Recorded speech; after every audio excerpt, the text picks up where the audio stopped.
How to migrate from Shopify to Shopify. Hello everyone, welcome back to another video. I hope you all are doing great and are having an amazing and absolutely incredible day. In this video, we're going to be talking about how you can migrate your stores from Shopify to Shopify. So here's what you're going to do.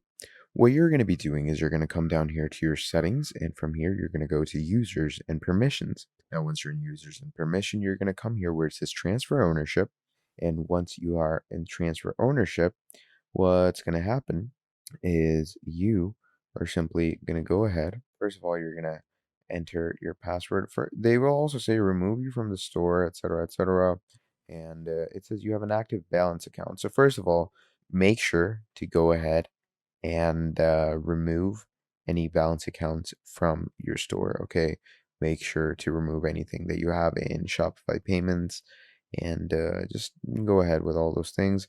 But once you're done with all of that, as I said, go to transfer ownership, add the email, first name, last name of the person you want to transfer it to, and then just transfer the store ownership. And that is how you can migrate Shopify store from one person to another. So that's pretty much about it. Thank you for watching, and I'll see all of you next time. Goodbye.